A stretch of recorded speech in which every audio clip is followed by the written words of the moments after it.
So let's get started here, insha'Allah ta'ala. We're still talking about the khabar,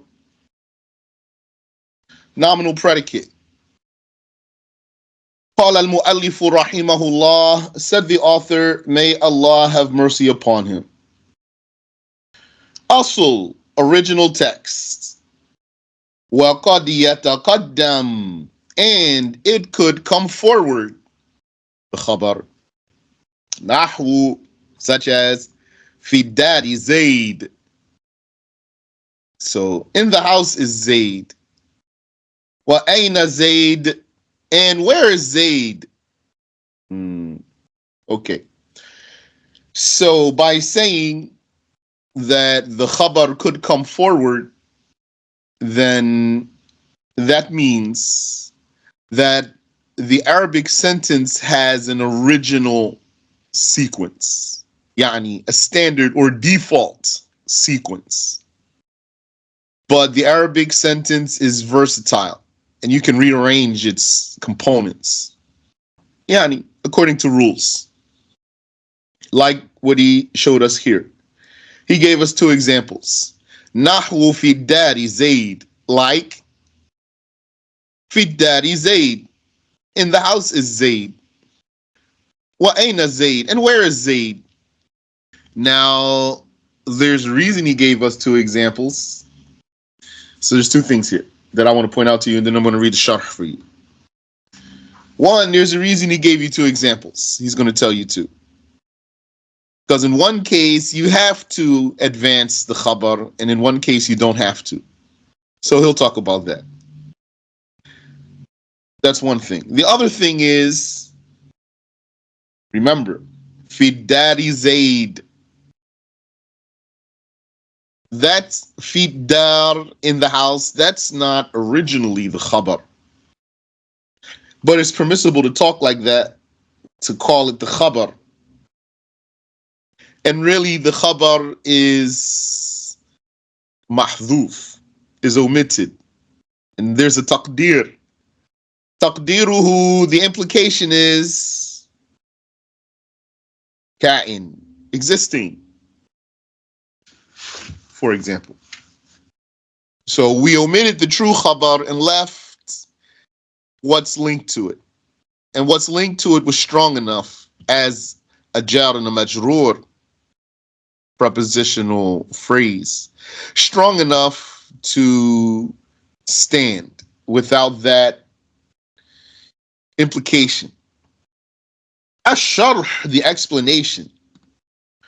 قد يتقدم الخبر على المبتدأ جوازا أو وجوبا, either permissibly or necessarily.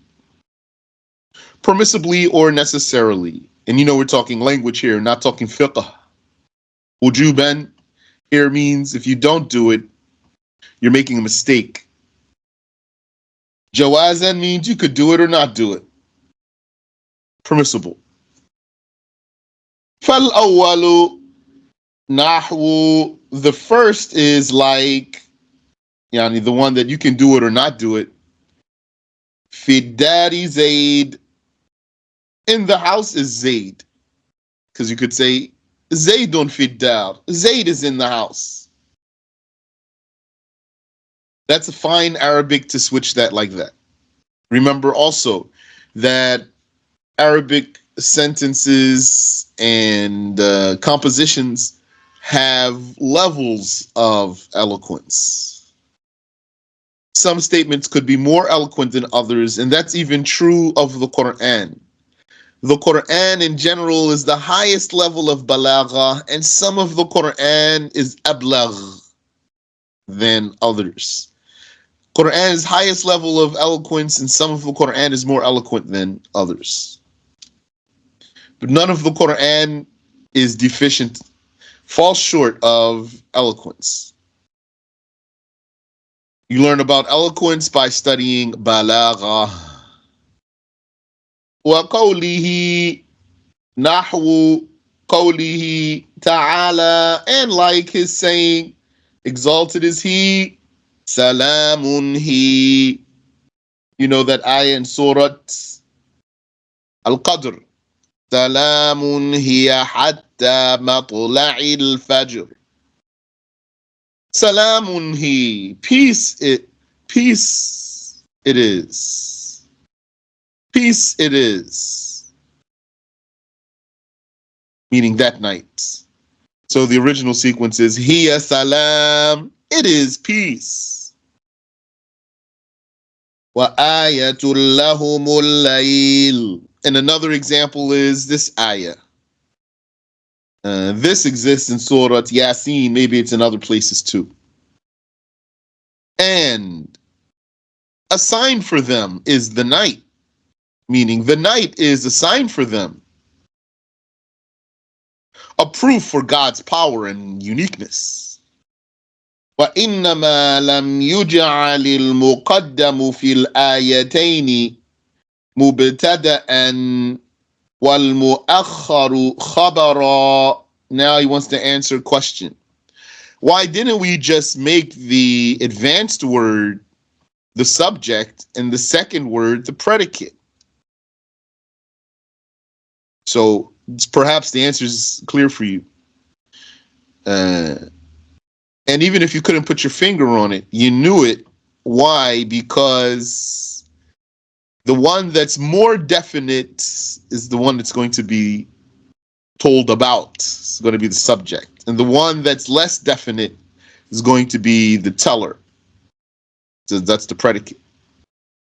So he says, why we didn't just take the first word, salam, for example, as the mubtada, and then the second word, he, as the khabar, and the first word, ayatun, as the mubtada, and the second word, layl, as the khabar.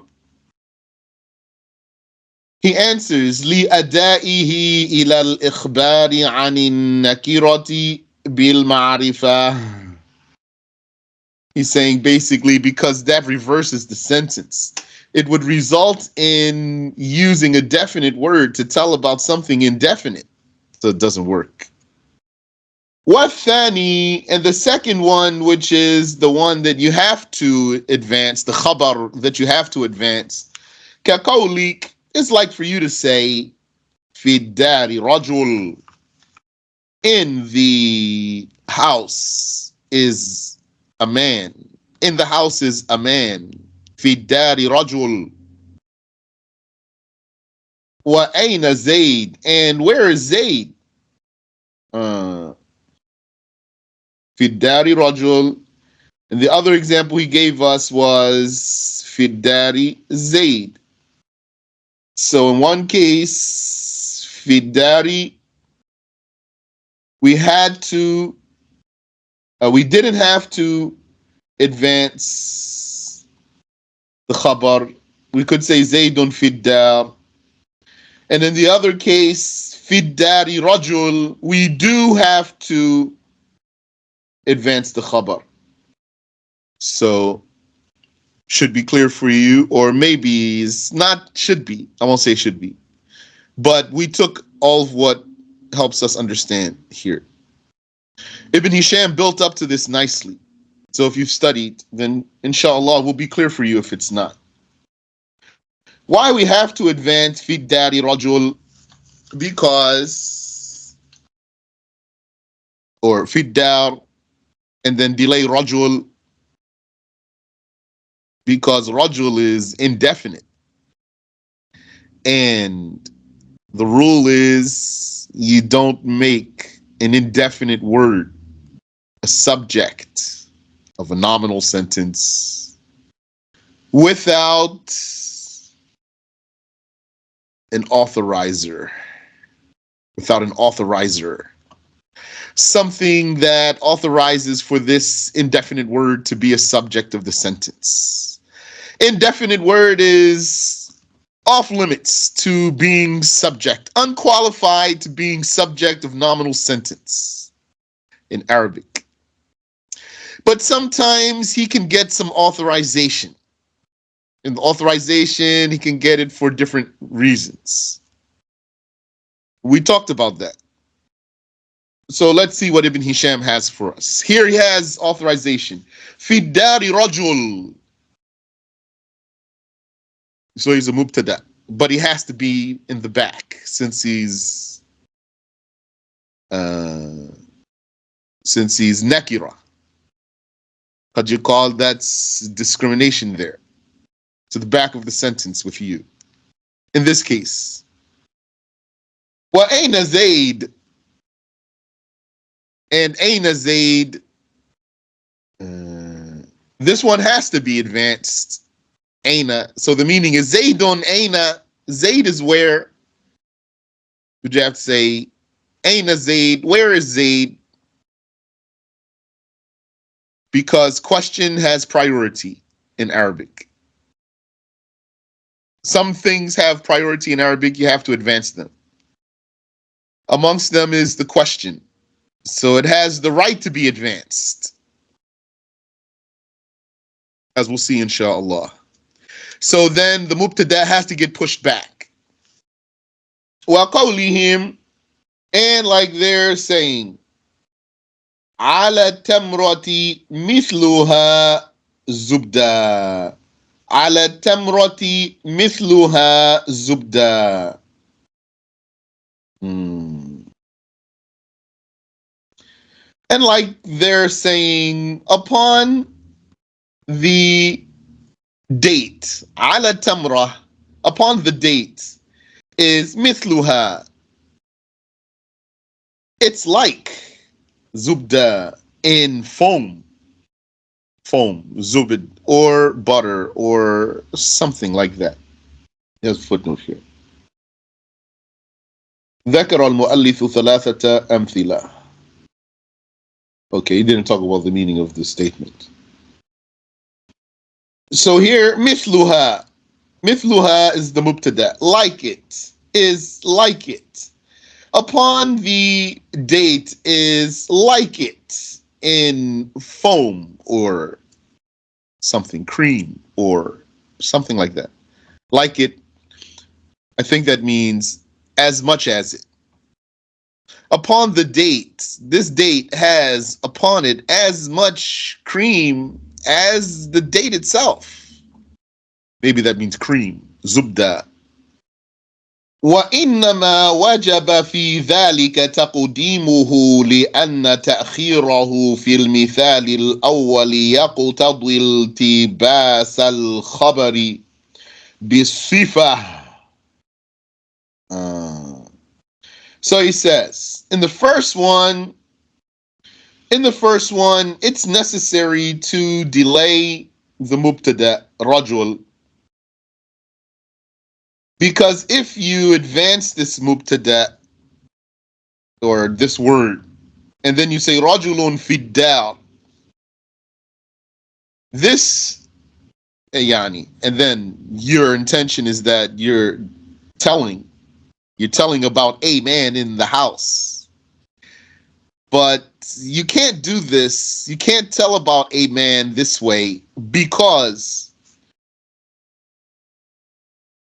structuring the words this way confuses the structure for a word with a modifier only. A word with a mere modifier, not a predicate, not a subject and predicate, but basically a word with an adjective.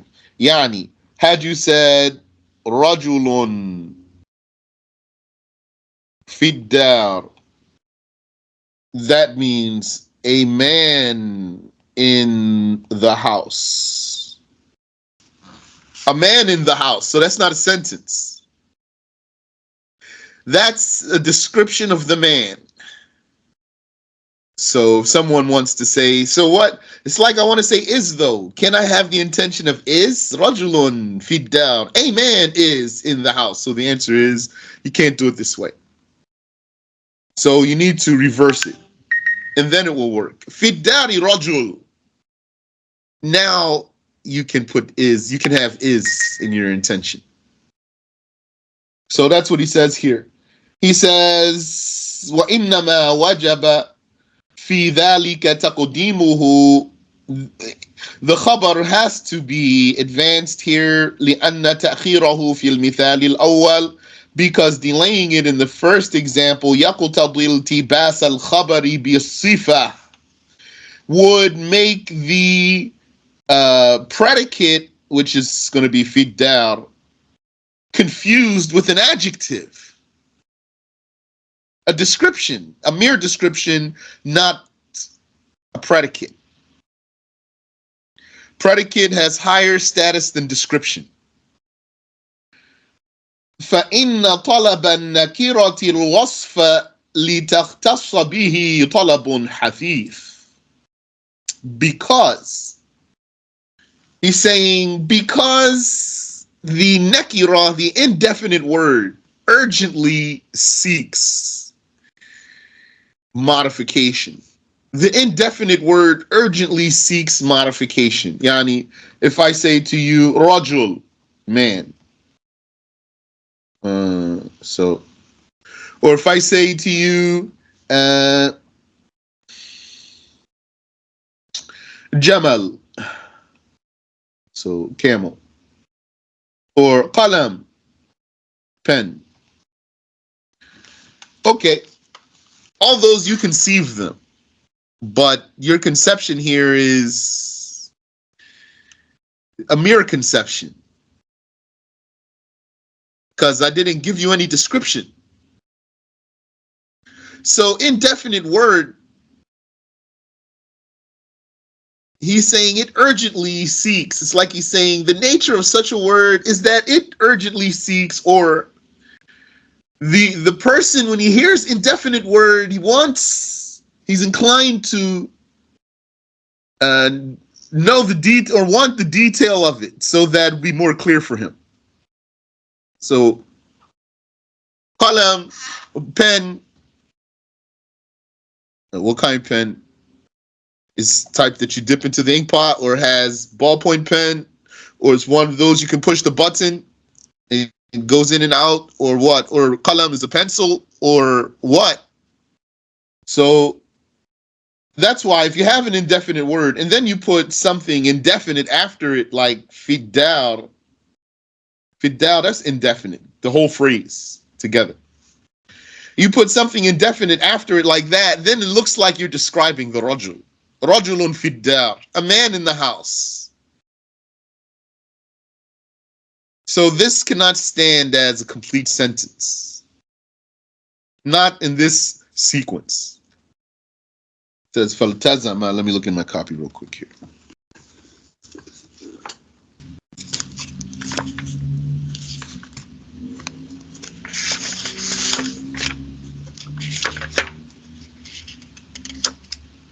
We read it. Faltuzima. Not fatha there. فالتزم تقديمه دفعا لهذا الوهم. So then advancing the predicate is binding to repel this delusion. وفي الثاني إخراج ما له صدر الكلام. So he says, وفي الثاني إخراج ما له صدر الكلام. So the way he's talking here picks up from previous sentence up here. He says,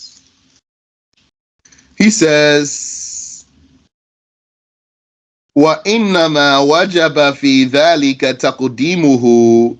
It's merely necessary there to advance it, the khabar.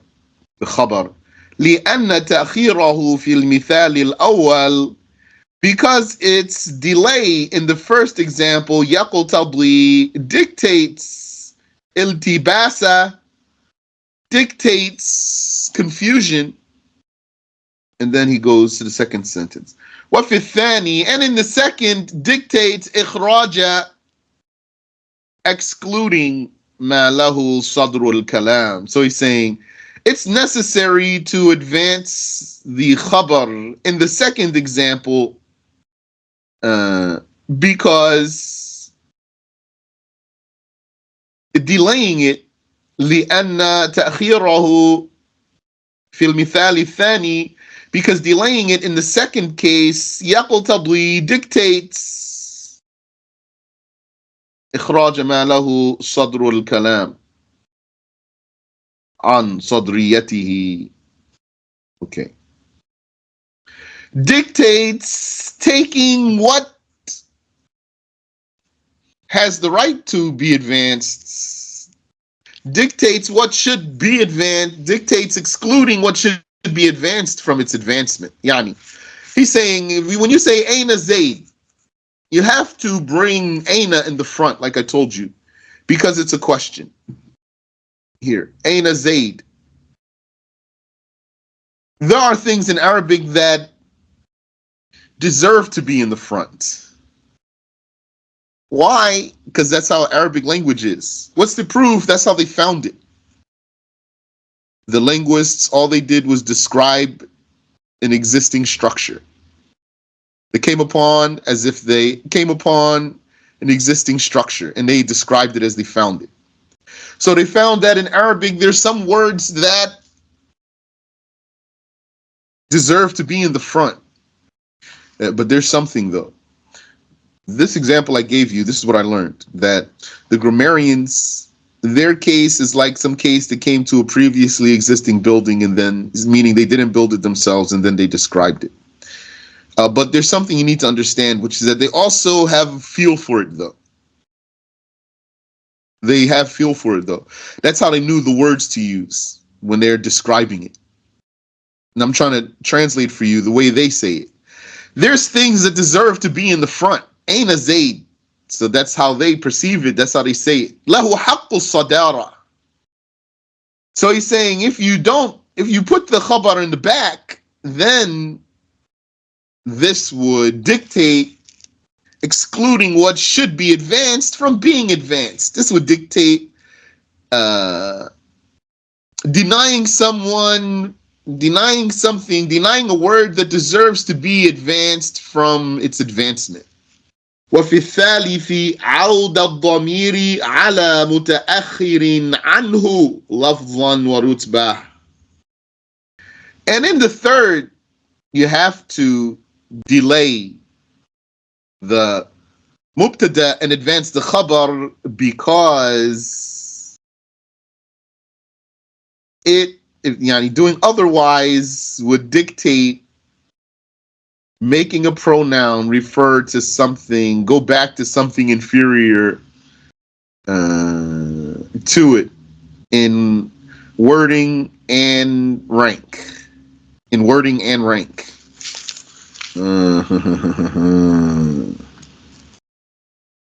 Okay.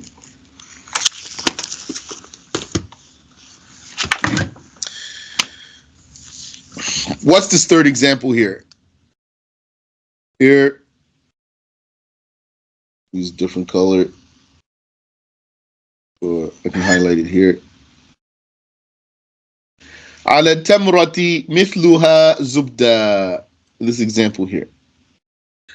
I don't like blocking it so much.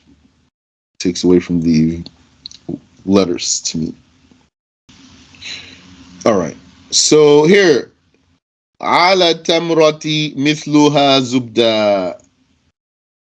Let's parse this sentence. على حرف جر, prepositional particle, doesn't have any space. لا محل لها, doesn't have any space, syntactical space in the sentence. If you need to know what that means, ask please. And don't feel shy. التمرة اسم مجرور, يعني object of the preposition. وعلامة جره كسرة. Its sign of jar is the kasra. So far, ala can't be the mubtada of the sentence.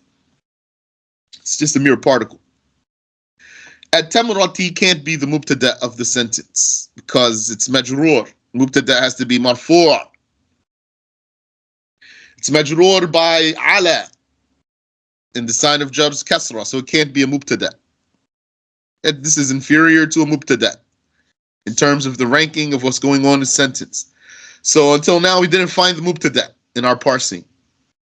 I'm saying that because what? Because the case of the mubtada originally that you should start with it. So we started our sentence and we don't see mubtada yet. This must mean, or does it mean that the mubtada has been delayed? In this case, yes. مثلها. مثل is mubtada. مرفوع in the state of rafa' وعلامة رفعه ضمة, and its sign of rafa' is a ضمة. وهو مضاف, and it's a mudaf. Takes annex thing. وها ضمير, and this ha is a pronoun. متصل, a connected pronoun. مبني على السكون. It's built with a sukun, because alif always has sukun. True alif always has sukun. You don't have to write the sukun though. في محل جر, in the spot of jar, because it's mudafun ilayhi. Mudaf ilayhi is always majroor. What's annexed is the annexer, or the zubda tamyiz. Tamyiz, we never talked about it yet, so we won't talk about it now.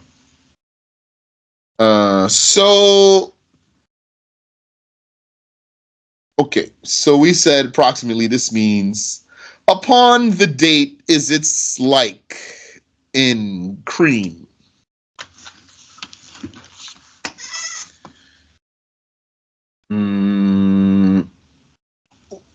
This pronoun here, mithluha,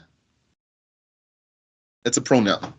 So what's the case of a pronoun? A damir. Case of pronoun that it needs to go back to something. So what does it need to go back, or what does it go back to here? Goes back to a tamra. So upon the date is its like. It is the date. Upon the date is its like.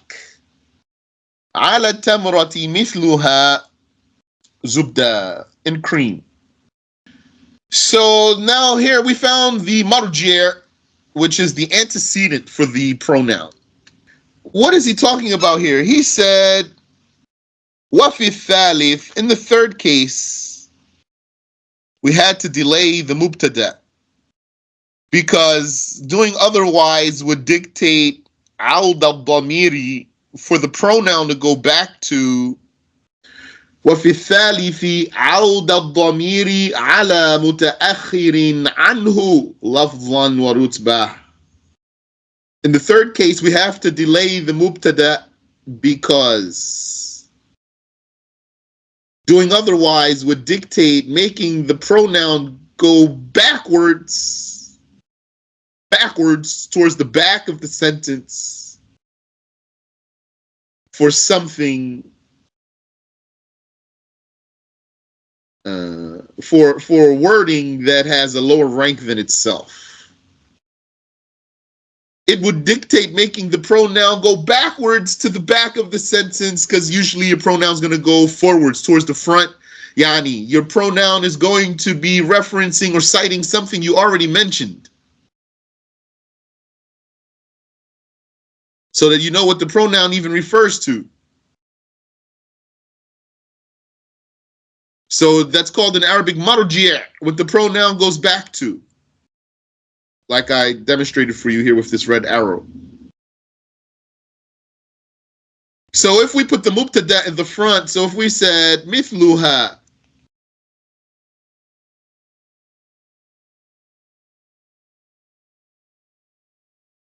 if we said mithluha ala tamrati zubda, then here's our pronoun. Mithluha, what's ha? It's the date. Now the pronoun's going backwards, going towards the back of the sentence. Its like is on the date of cream. So It's not right, right? Doesn't sound. It's like is on the date in cream. So you need to reverse it. On the date is it's like in cream. So the pronoun goes back towards the front, goes yani forward. So that the pronoun goes forward to the front of the sentence, points to or returns to.